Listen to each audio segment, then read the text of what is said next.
By the end of the session, you should have a better understanding of how to work with recording levels and the importance of using mic and line levels correctly. The recorder will have a switch so that when you press record pause, you will be able to hear the audio without recording. It is important to try and record audio at as high a level as you can. It is important that no distortion occurs. If the recording levels are too high for digital audio, then distortion will occur. This is known as clipping, where there will be distortion. For recording audio for interviews, peak levels should be set between -12 dB and -6 dB. A greater amount of background noise and hiss will be captured if the average peak is beneath -16 dB.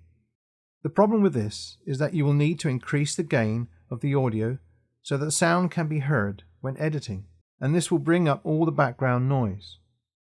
In many digital audio workstations and applications, noise reduction filters can be applied, but the result can create the effect of the person speaking seeming as though they are underwater. Listen to the following piece of audio where the recording is under -16 dB. This is a low recording. Test 3. 1st of July 2014. Low recording test with background noise.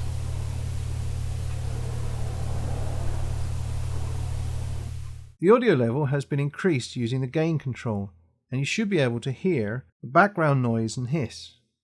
Now listen to the same audio once again. A noise reduction filter has been applied. This is a low recording. Test 3. 1st of July 2014. Low recording test with background noise. You can hear the difference, but there is still something not right, as the voice sounds like it is underwater. Boyd suggests using a limiter so that the threshold of the signal can be pushed down to prevent clipping. He suggests this is better than using the automatic level control or automatic gain control. Signal to noise ratio refers to the amount of interference, as in background noise and electronic noise, that interrupts the audio signal. The impedance of a microphone refers to the amount of resistance the microphone has to the AC current, such as the audio signal.